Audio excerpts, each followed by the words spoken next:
Everyone, welcome to our channel JK gossips. आज जो topic हम स्टार्ट करेंगे, जो इस वीडियो में पढ़ेंगे, वो है प्रीपोजिशन। इससे पहले जब हमने इंग्लिश ग्रामर स्टार्ट की थी तो सबसे पहले हमने आर्टिकल्स पढ़े थे। अब जो नेक्स्ट टॉपिक हम पढ़ेंगे वो है प्रीपोजिशंस। प्रीपोजिशंस को हिंदी में संबंध सूचक अव्यय कहा जाता है। ये ऐसे वर्ड्स होते हैं जो सेंटेंस में आ रहे नाउन या फिर प्रोनाउन का रिलेशन बताते हैं। और रिलेशन किससे बताते हैं? सब अदर वर्ड से। जो भी उस सेंटेंस में कुछ वर्ड होगा उससे रिलेशन बताते हैं प्रोनाउन और प्रोनाउन का। अब मैं अगर आपको इसके एग्जांपल देके बताऊं कि रिलेशन कैसे बताता है नाउन या प्रोनाउन के साथ, मैं यहाँ एक एग्जांपल लिखती हूँ। The baby is on the bed. The baby is on the bed। अब बेबी आपका नाउन हो गया और ये है आपका ऑब्जेक्ट। और बेबी जो है वो बेड पर है, ये तो सेंटेंस बता रहा है, ऑन बता रहा है कि बेड पर है। यही बताएगा कि बेड के कहाँ पर है। अगर यहाँ बिसाइड लिख दिया जाएगा तो बेड के साइड पर है, अंडर लिखा जाएगा तो बेड के नीचे है। तो baby is on the bed बता रहा है कि वो बेड पर है। तो बेबी का बेड से रिलेशन किस वर्ड ने बताया? ऑन ने। तो जो वर्ड्स नाउन या फिर प्रोनाउन का रिलेशन ऑब्जेक्ट से बताते हैं या किसी और वर्ड जो भी सेंटेंस में आ रहा है उससे बताते हैं, उसे कहा जाता है प्रीपोजिशंस। प्रीपोजिशन की टाइप्स की बात करें तो प्रीपोजिशन की टाइप्स में कुछ आता है प्रीपोजिशन ऑफ प्लेस, जो ऑब्जेक्ट की प्लेस बताते हैं, कोई चीज कहाँ पर है, in, at, over, under, above etcetera बहुत से होते हैं।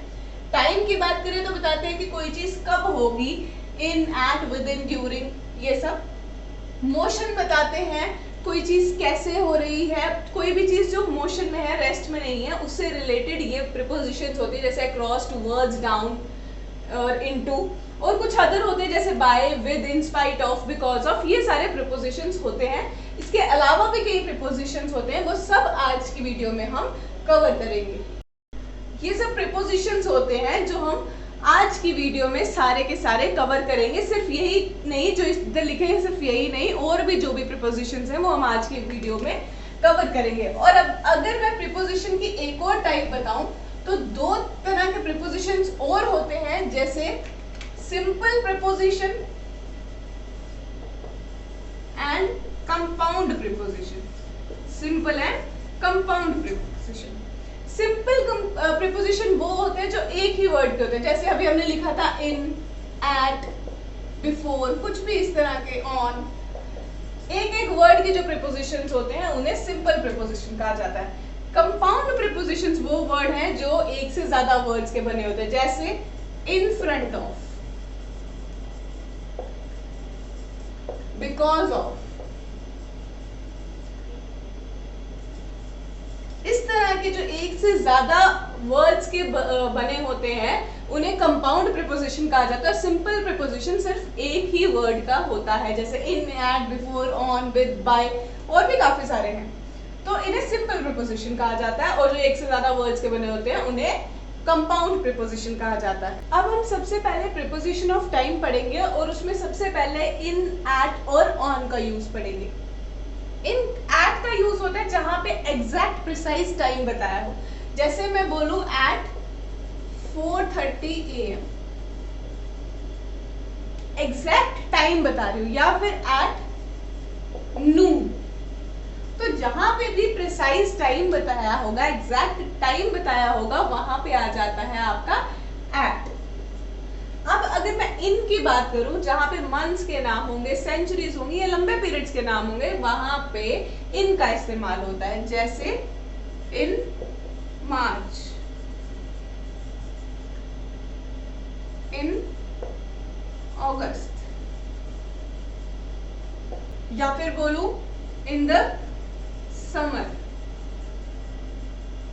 इन 1990 या 19th सेंचुरी बोल दूं, 1990 बोल दूं। तो इस तरह से जब लंबे पीरियड का होगा, या इन द फ्यूचर, या इन द फ्यूचर, कुछ प्रिसाइज नहीं है, मार्च में कब नहीं पता, तो जहां पे यहाँ पे याद रखें एग्जैक्ट टाइम बताया होगा तो एट होगा। जब लंबे पीरियड्स की बात होगी या महीनों की बात होगी तो वहां पे आप इन का इस्तेमाल करते हैं। और ऑन की बात करें तो ये डेट्स के लिए यूज होता है या डेज के लिए यूज होता है। जैसे मैंने यहाँ मार्च बोला, अब अगर मैं मार्च के साथ डेट लगा देती, जैसे 24 ऑफ मार्च, तो उसके साथ मैं ऑन लगाऊंगी, ऑन 24 ऑफ मार्च। और इसी के साथ अगर मैं टाइम भी बता देती कि 5 बजे 24 मार्च को, तो एट लग जाता। जहां पे एग्जैक्ट टाइम बता देती तो एट लग जाता, लेकिन ऑन लगेगा जब हम डेट्स या डेज का मेंशन करें, और जहां पूरे मंथ, पूरे ईयर, सेंचुरीज या लंबे पीरियड की बात हो, वहां पे आप इन का इस्तेमाल करते हैं। जैसे ऑन अगर मैं बोलूं मैं कब मिलूंगा, on your birthday, on your birthday. तो यहाँ पे क्या है, मैं एक डे की बात कर रही हूँ, कौन सा डे, बर्थडे पे मिलूंगी। या फिर हम बोलेंगे हम पार्टी करेंगे ऑन न्यू ईयर्स ईव, तो किस दिन की बात हो रही है, न्यू ईयर्स ईव की। तो यहाँ पे जब एग्जैक्ट डे की बात हो रही है किसी, या किसी डेट की बात हो रही है, जैसे 24 ऑफ मार्च मैंने इसकी जगह लिख दिया, तो वहां पे आप ऑन का इस्तेमाल करेंगे। लेकिन अगर सिर्फ किसी ईयर की, किसी मंथ की बात हो, या लंबे पीरियड की, जैसे मैंने समर बोल दिया, फ्यूचर बोल दिया, वैसा कुछ हो, तो आप इन का इस्तेमाल करते हैं। अब सिंस, फॉर और फ्रॉम पढ़ेंगे हम प्रीपोजिशन ऑफ टाइम में। सिंस का यूज होता है पॉइंट ऑफ टाइम के लिए, और फॉर का यूज होता है पीरियड ऑफ टाइम के लिए।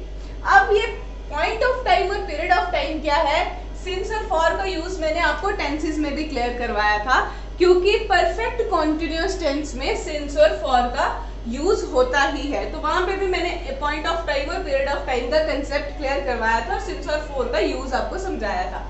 एक बार फिर बता देती हूँ कि पॉइंट ऑफ टाइम एग्जैक्ट वो टाइम बताता है जब से कोई चीज आपने शुरू की, या किसी ने कोई चीज शुरू की, या जब से शुरू करेंगे। जैसे सिंस मॉर्निंग, सिंस 9 o'clock, तो ये एग्जैक्ट टाइम बताता है कोई चीज कब से हुई। फॉर एक पीरियड ऑफ टाइम बताता है, जैसे मैं बोल दूं फॉर 5 years या फॉर 2 hours। जैसे I had been studying for 2 hours, मैं 2 घंटे से पढ़ रहा था। अगर मैं उसकी जगह ये बोलूं I had been studying since 9 o'clock, मैं एग्जैक्ट टाइम बता रही हूँ कि मैंने कब पढ़ना शुरू किया था। यहाँ पे मैंने 2 घंटे बोल दिया, शुरू कब हुआ एक्चुअली वो मेंशन नहीं है ये। लेकिन जब पॉइंट ऑफ टाइम आता है, वो एग्जैक्ट बताता है कोई चीज शुरू कब हुई। ये उसका पीरियड बता देता है कि कितनी ड्यूरेशन तक वो काम चला, कि 5 साल से मैं इस जॉब में हूँ, आपने ज्वाइन कब की वो मेंशन नहीं होगा। ये होता है पीरियड ऑफ टाइम। लेकिन अगर आप वहां पे ये लिख देते कि मैं इस जॉब में 24 मई से हूँ, या मैं इस जॉब में, अगर 5 साल की बात की है तो आप ये बोल देते कि मैं इस जॉब में 2016 से हूँ, तो वो हो जाता आपका पॉइंट ऑफ टाइम, क्योंकि आप बता रहे 2016 से 5 साल जो है वो पीरियड बता रहा है कब से। ये एग्जैक्ट बताता है कौन से ईयर या कौन से डे से है। तो जहां पे भी पॉइंट ऑफ टाइम का मेंशन हो, since morning, since 9 o'clock, since 1947, या डेट होगी एग्जैक्टली, तो वो होगा पॉइंट ऑफ टाइम। और जहां पे भी पीरियड ऑफ टाइम होगा, वहां पे आप फॉर का इस्तेमाल करते हैं। अब बात हुई फ्रॉम की। फ्रॉम का इस्तेमाल भी पॉइंट ऑफ टाइम के लिए होता है, लेकिन इसमें और सिंस में ये फर्क होता है। सिंस जो होता है वो सिर्फ पास्ट की ही बात करता है। जब भी कोई बात पास्ट की हो रही होती है कि कब से होगा, कब से आपने शुरुआत की इस चीज की, वहां पे सिंस होता है। लेकिन अगर आप प्रेजेंट, पास्ट या फ्यूचर की बात कर रहे हैं, वहां पे आप फ्रॉम का इस्तेमाल कर सकते हैं। फ्रॉम तीनों में यूज होता है। जैसे मैं बोलूं कि मैं ये काम आज से शुरू करूंगा, तो फ्रॉम टुडे, तो ये प्रेजेंट की बात हुई, मतलब टुडे जो है वो आज है, या करूंगा तो फ्यूचर की बात हो जाएगी। लेकिन इसमें पास्ट में भी हो सकता है कि ये मैं 5 साल की एज से कर रहा था। I have been doing this from the age of 5. 5 साल की उम्र से कर रहा था। पीरियड ऑफ टाइम नहीं है, मैंने ये नहीं बोला कि 15 साल से कर रही थी या 5 साल से कर रही थी। मैंने उम्र बताई, 5 साल की जब थी तब मैंने शुरू की। तो शुरू तो ये फ्रॉम का यूज भी पॉइंट ऑफ टाइम के लिए होता है, लेकिन ये प्रेजेंट, पास्ट, फ्यूचर तीनों के लिए हो सकता है। सिंस का इस्तेमाल भी पॉइंट ऑफ टाइम के लिए होता है, लेकिन ये सिर्फ पास्ट के लिए ही इस्तेमाल होता है। और फॉर का इस्तेमाल पीरियड ऑफ टाइम के लिए होता है। अब प्रीपोजिशन ऑफ टाइम में जो दूसरी ओर आती हैं प्रीपोजिशंस, वो हैं जैसे ड्यूरिंग। ड्यूरिंग बताता है किस दौरान, किसी चीज के, जैसे मैं बोलूं ड्यूरिंग मूवीज, तो कोई मूवी जिसकी बात कर रही हो उसके शुरुआत होने के बाद और खत्म होने से पहले, उस दौरान उसके अंदर अंदर ही कोई चीज हुई है। अगर कहीं भी, या बोलो ड्यूरिंग द फ्लाइट, तो या बोलो I was not feeling well, I wasn't feeling well during the flight. तो ये ड्यूरिंग बताएगा कि फ्लाइट शुरू होने के बाद, और जब आपकी वो फ्लाइट की टाइमिंग खत्म हुई उसके मतलब उससे पहले पहले, तो ये दौरान बताता है किस दौरान ये चीज हुई है। तो जब भी ड्यूरिंग की बात होगी, उसके आगे जो भी चीज होगी, जो भी टाइम होगा, उसके अंदर अंदर, उसके शुरू होने के बाद और खत्म होने से पहले की अगर बात हो रही हो तो आप ड्यूरिंग का इस्तेमाल करते हैं। नेक्स्ट आता है ऑन टाइम। ऑन टाइम का मतलब होता है उसी टाइम पर, ना उससे पहले ना उससे बाद में, ना पहले और ना ही बाद में,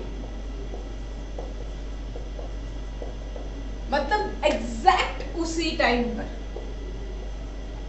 अगर कोई ट्रेन मतलब 4 बजे आनी थी और वो 4 बजे ही आती है, या आपको कहीं 4 बजे पहुंचना था, आप 4 बजे ही पहुंचते हो, तो आप लिखेंगे, आप बोलेंगे कि I reached there on time, जो टाइम था उसी पे मैं पहुंचा। और अगर इन टाइम होगा, इन टाइम का मतलब होगा कि आपको 4 बजे का टाइम दिया गया था, आप 4 बजे तक पहुंच गए, उससे पहले भी पहुंच सकते हैं। तो 4 बजे तक आप पहुंचे, उससे लेट नहीं हुए, आप 3:30 भी पहुंच गए, तो आप बोलेंगे I was there in time, या I reached there in time. तो आप 4 बजे से पहले पहुंच गए, या 4 बजे पहुंच गए। जब एग्जैक्ट 4 बजे पहुंचे तो ऑन टाइम, या 4 बजे तक पहुंचे, उससे पहले भी आ सकते हैं, तो वहां पे आप इन टाइम का इस्तेमाल करेंगे। अब विद इन भी बताता है किसी टाइम पीरियड के बीच में। जैसे आप पढ़ते हैं कि प्रेसिडेंट की इलेक्शन जो है वो 5 साल के, अब आता है विद इन का मतलब होता है उस टाइम पीरियड के रहते रहते कोई चीज होनी चाहिए। जैसे मैं बोलूं कि 5 साल के अंदर ये चीज होनी चाहिए, तो वहां पे विद इन आ जाएगा, विद इन 5 ईयर्स। इसका मतलब होगा कि 5 ईयर्स के अंदर अंदर, 5 ईयर खत्म होने से पहले वो काम हो जाना चाहिए। तो किसी भी टाइम पीरियड के खत्म होने से पहले अगर कोई चीज की बात की गई है, कोई चीज उससे पहले हुई है या होनी चाहिए, तो वहां विद इन का इस्तेमाल करते हैं कि इस टाइम पीरियड के अंदर अंदर ही ये चीज हो जानी चाहिए, इससे बाद नहीं हो सकती। तो वहां पे आप विद इन लिखेंगे कि 5, जैसे मैंने बोला विद इन 5 ईयर्स, तो 5 साल के अंदर अंदर ही आपकी कोई चीज कवर हो जानी चाहिए। जैसे आपसे किसी डिग्री का लिखते हैं, तो डिग्री मस्ट बी कंप्लीटेड, तो कॉलेज वाले कहते हैं degree must be completed with in 5 years. मान ले 3 साल की डिग्री है, तो उसके बाद उन्होंने बोला कि 3 साल की डिग्री है, लेकिन अगर आप फिर भी क्लियर नहीं करते, 5 साल आपको दिए जाएंगे, 5 साल के अंदर अंदर आपको डिग्री क्लियर करनी है। तो अगर 5 साल तक आप पास नहीं होते तो आपको इससे आगे का टाइम पीरियड नहीं मिलेगा। विद इन होता है उसी टाइम पीरियड के अंदर अंदर आपको कोई चीज करनी है। और अब लास्ट में आता है till and until. Till and until वहां यूज होता है जहां पे आपको कोई टाइम दिया हो और उस तक ही कोई चीज होनी हो, जैसे टिल 4 o'clock, या आप लिखे I will wait till 4 o'clock। मैं कब तक वेट करूंगा? 4 o'clock तक। अब यहाँ पे ये हो गया कि 4 बजने के बाद वो चीज खत्म हो जाएगी।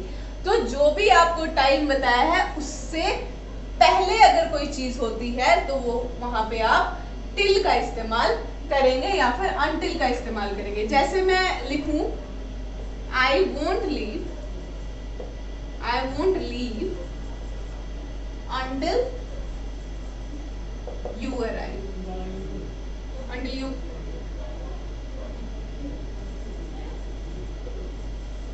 मैं तब तक नहीं जाऊंगी जब तक तुम नहीं आते, तो I won't leave until you arrive। तो जैसे ही वो आएगा वो तब जा सकती है, ये टाइम पीरियड जो वेट करने है तब खत्म हो जाएगा। तो कब तक वेट करे, जब तक दूसरा इंसान आता है। तो टिल और अनटिल ये बताते हैं कोई भी जो भी टाइम पीरियड वहां मेंशन किया है उससे पहले तक, जैसे ही वो टाइम पीरियड आएगा वो चीज जो भी आप कर रहे हैं वो खत्म हो जाएगी। अब नेक्स्ट आते हैं आफ्टर के यूज पे। आफ्टर बताता है बाद में। कोई भी चीज अगर किसी टाइम के बाद होनी हो तो आप वहां आफ्टर का इस्तेमाल करते हैं। जैसे after 6 months I will meet you after 6 months। मैं आपसे कब मिलूंगा, 6 महीनों के बाद। तो ये चीज कब होगी, जब 6 महीने खत्म हो जाएंगे उसके बाद ही आप अपना काम करेंगे जो मिलने का है।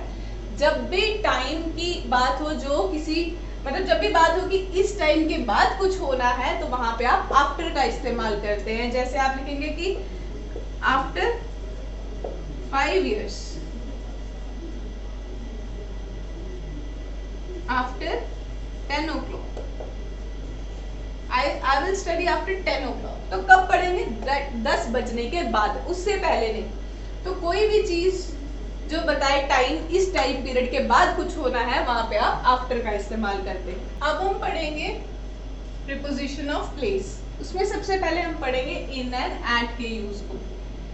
जब भी हम किसी पर्टिकुलर प्लेस या उस पॉइंट की बात कर रहे हो या फिर किसी स्मॉल एरिया की बात कर रहे हो, जैसे आप किसी विलेज की बात कर रहे हो, तो वहां पे हम एट का इस्तेमाल करते हैं।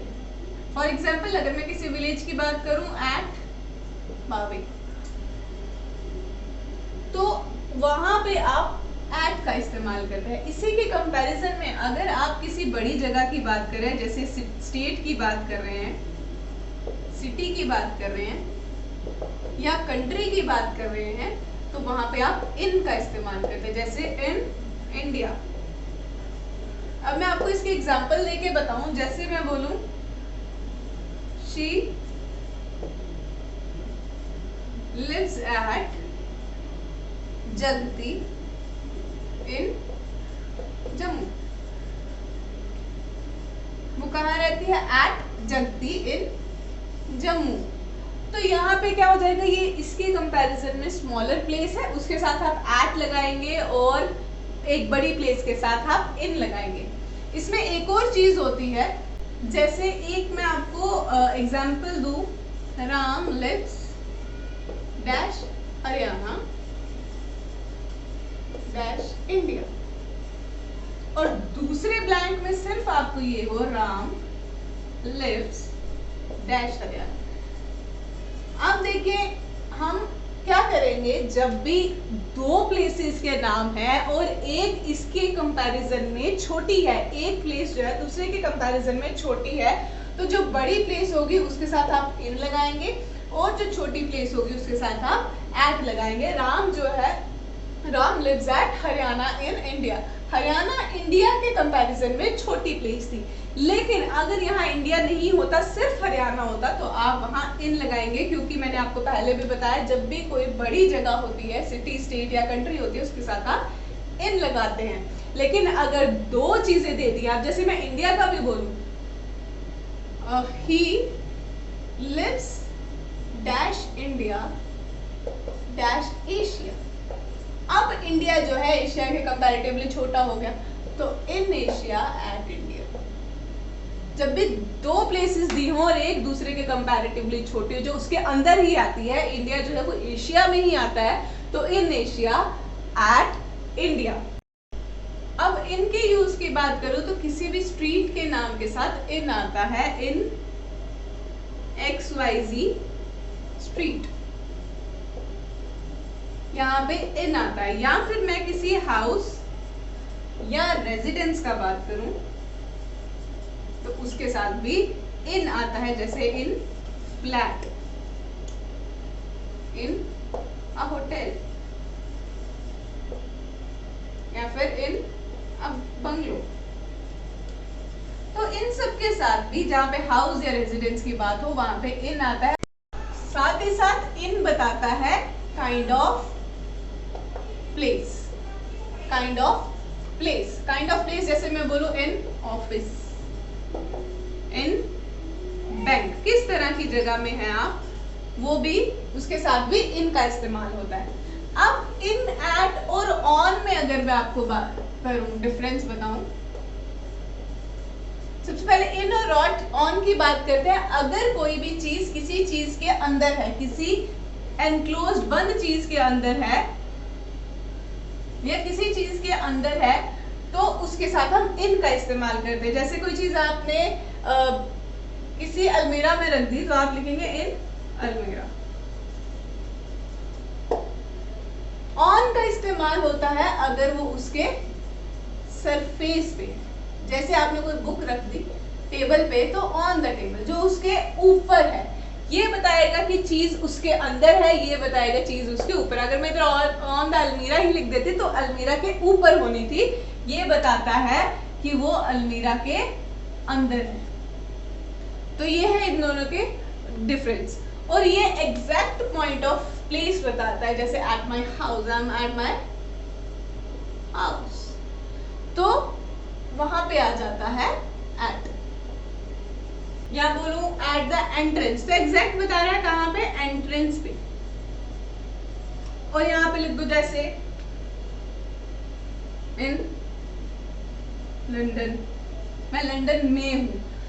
ऑन आप लिख सकते हैं ऑन द वॉल, कोई चीज वॉल पर है अगर उसके सरफेस के ऊपर है, on the ceiling, sorry on the floor, तो ये चीज बताएगा कि ये उसके सरफेस पे है, ये बताएगा कि ये उसमें है, उसके अंदर है या उसमें है। तो ये एग्जैक्ट चीज बताता है कहाँ, जैसे at the entrance, at the corner, तो एट एग्जैक्ट जगह बता देता है। अब आता है इन और इनटू का यूज। इन का यूज तो मैंने जैसे आपको बताया, दोनों का मतलब यही है कि कोई चीज किसी चीज में है या किसी चीज में जा रही है, लेकिन फर्क क्या है, ये बताता है मोशन। मोशन, अगर मैं दो सेंटेंसेस लिख रही हूं, the dog is in the, मैं थोड़ा बड़ा लिख देती हूँ, आपको छोटा दिख नहीं रहा होगा, the dog is in the well. दूसरा मैं लिखूं the dog fail into the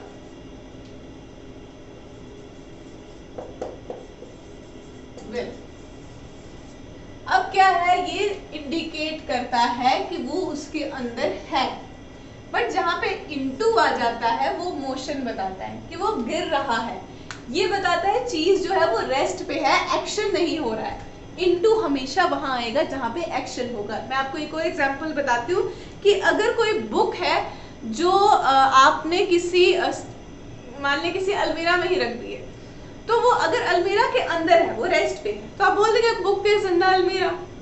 लेकिन अगर मैं आपको बोलूं कि अलमीरा के अंदर रखो, तो आपको मैं बोलूंगी put the keep the book, put the book into the अलमीरा। अब वो मोशन में है, बुक अंदर जाएगी, आप रखेंगे, रेस्ट पे नहीं है। अगर बुक ऑलरेडी वहां पड़ी है तो आप इन का इस्तेमाल करते हैं, लेकिन अगर आप उसको एक्शन में लाएंगे, मोशन में लाएंगे, वहां पे इनटू का इस्तेमाल होता है। तो अगर मैं लिख दूं dog fail into the well, तो वो गिरेगा, एक एक्शन होगा, मोशन होगा, वहां पे वो इनटू आ जाएगा।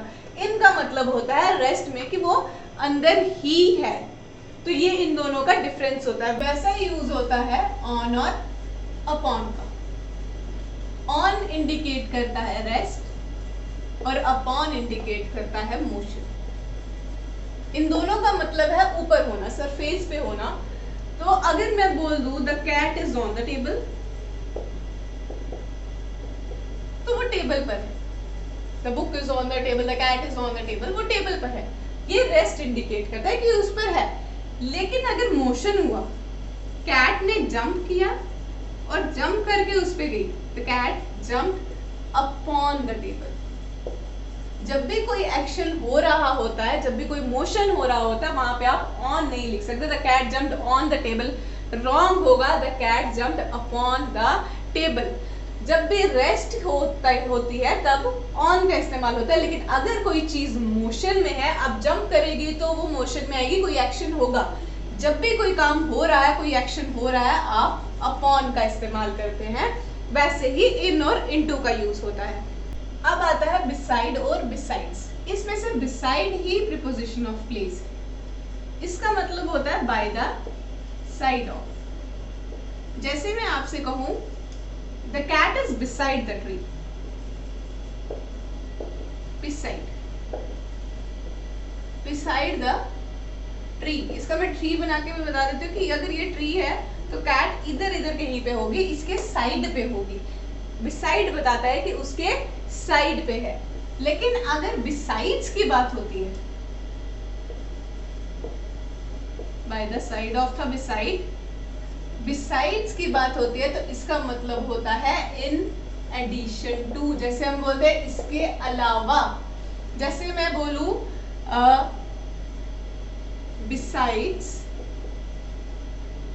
besides being punished,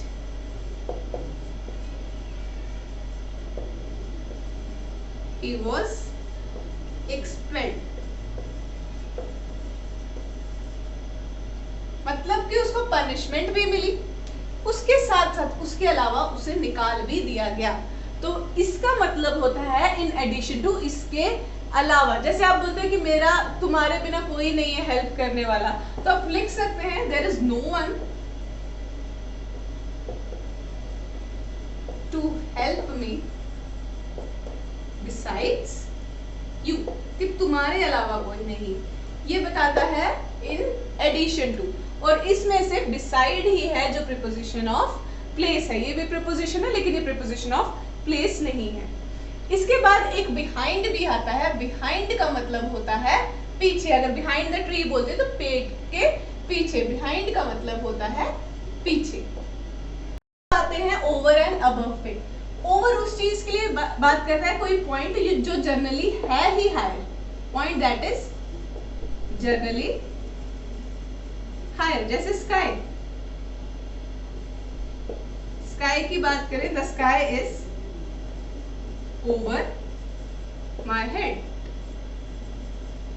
अबव जो किसी चीज से डायरेक्टली हायर है। जैसे मैं बोलूं दिस विलेज इज 60 मीटर या 60 kilometre above the sea level.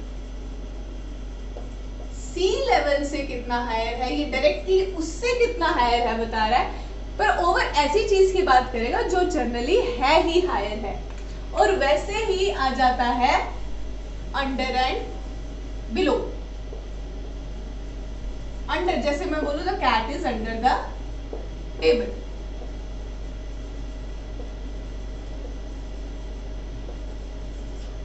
या फिर इसकी मैं आपको कोई और एग्जांपल दूं। वी सैट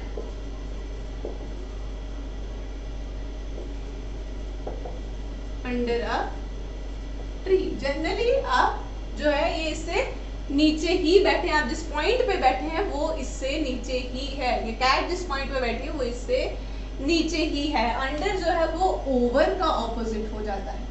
और अगर बिलो की बात करें तो वो अबव का ऑपोजिट हो जाता है। अब मैं आपको बिलो की एग्जांपल दूं। कंपैरिजन की बात आ जाती है अबव और बिलो में। जैसे मैं बोलूं he is below me in the class, या आप मार्क्स के हिसाब से बात करें कैसे भी कि मुझसे नीचे है। या फिर this point is below the sea level, sea level से नीचे है। जनरली वो नीचे नहीं है बट हम किसी चीज से कंपेयर करके बता रहे हैं कि किससे नीचे है। अब हम प्रीपोजिशन ऑफ प्लेस, टाइम और मोशन के अलावा कुछ प्रीपोजिशन करें तो बाय और विद जैसे बोलो ये बताता है डूअर और एजेंट के बारे में। ये भी चीज मैं आपको क्लियर कर दूं, ये क्या है। ये बताता है इंस्ट्रूमेंट, इंस्ट्रूमेंट और thing with which thing is done. मतलब कोई चीज जिससे आपने कुछ किया है, कोई इंस्ट्रूमेंट जिससे कोई चीज हुई है, उसके साथ विद आता है और ये बताता है कि कोई काम करने वाला कौन है। तो डूअर का बताता है बाय। जैसे मैं लिख दूं Ram killed a snake with a stick। तो मैंने आपको बताया कि इंस्ट्रूमेंट क्या है जिससे मारा, स्टिक, और वो रिलेशन कौन बता रहा है, विद। ये इंस्ट्रूमेंट बता रहा है जिससे मारा। इसी को अगर मैं लिख देती पैसिव वॉइस में, अ snake was killed by Ram. किसने, अब करने वाला कौन है, राम, विद अ स्टिक। किससे किया वो बताता है विद अ स्टिक। करने वाला कौन है, राम, उसके साथ बाय आएगा डूअर और एजेंट के साथ, और किस चीज से किया उसके साथ आ जाएगा विद। ये होता है बाय और विद का इस्तेमाल। जैसे I am writing with a marker, by a marker नहीं आता, I am writing with a marker. इसके अलावा जैसे शी ट्रेवल्ड, कुछ और के साथ भी बाय आता है, शी ट्रेवल्ड बाय हरसेल्फ, मतलब वो अकेली गई, शी ट्रेवल्ड बाय हरसेल्फ। या फिर लिखूं he sat by his father, मतलब कि वो अपने फादर के पास बैठा। यहाँ पे भी बाय का इस्तेमाल हो जाता है। या फिर किसी से हम टाइम पूछते हैं तो हम बोलते हैं what is the time by your watch, मतलब तुम्हारी वॉच के अकॉर्डिंगली टाइम क्या है, what is the time by your watch. तो इन जगह भी बाय का इस्तेमाल होता है। अब लास्ट जो हम पढ़ेंगे वो है ऑफ एंड ऑफ। एक ओ एफ ऑफ, एक ओ डबल एफ ऑफ। जहां पे सिंगल एफ ऑफ होता है वो बताता है कोई चीज किसकी बनी है। जैसे this dress is made of silk, ये चीज किसकी बनी है, सिल्क की। ये ड्रेस किसकी बनी है, सिल्क की। ये बताता है कोई चीज किसी से दूर जा रही है, किसी से या फिर किसी चीज पे नहीं है। जैसे आप बोले द बॉय या the baby fell off the chair, वो किससे गिर गया, चेयर। या ही गेट ऑफ द बस, वो बस से उतर गया। तो कोई चीज किसी से दूर जा रही है या उसके ऊपर नहीं है, वो बताता है ओ डबल एफ ऑफ। या कोई चीज आप ऑफ कर देते हैं, जैसे turn off the fan, sorry, turn off the fan, fan को बंद कर दो। तो इन जगह पे ओ डबल एफ ऑफ का इस्तेमाल होता है। अगर कोई और रह गया हो जिसका यूज आप सीखना चाहते हैं, आप हमें इंस्टाग्राम पे मैसेज करके बता सकते हैं। जब भी लाइव आकर मैं मॉक टेस्ट लूंगी, मैं उनका यूज भी उसके साथ क्लियर कर दूंगी। नेक्स्ट है between and among. Between and among, between हमेशा दो लोगों के बीच में होता है, और अमंग दो से ज्यादा, मोर देन टू। जैसे अगर दो लड़कों के बीच में लड़ाई हो रही है तो आप बिटवीन टू बॉयज लिखेंगे। अगर दो से ज्यादा में हो रही है तो आप अमंग, जैसे तीन लड़कों में हो रही है तो अमंग थ्री बॉयज लिखेंगे, बिटवीन थ्री बॉयज नहीं होता। जैसे मैं बोलूं distribute the cake, distribute the cake between Raja and Rani. दो लोग हैं, मैं बोल रही हूँ इनके बीच में आप डिस्ट्रीब्यूट कर दो, तो बिटवीन। अगर मैं तीन लोगों के नाम लिख देती अमंग, या distribute the cake among the teachers. अब टीचर्स कितनी भी हो सकती हैं, तो वहां पे अमंग आएगा क्योंकि दो लोगों की बात नहीं हो रही है। टीचर्स दो से ज्यादा भी हो सकती है, कम भी हो सकती है, बट मेंशन नहीं है। लेकिन एग्जैक्टली जहां पे दो लोगों की बात हो वहां पे बिटवीन आता है, जहां पे दो से ज्यादा की हो वहां पे अमंग आता है। आई होप आपको ये समझ आया हो सब कुछ। आज की वीडियो में इतना ही। Thank you so much.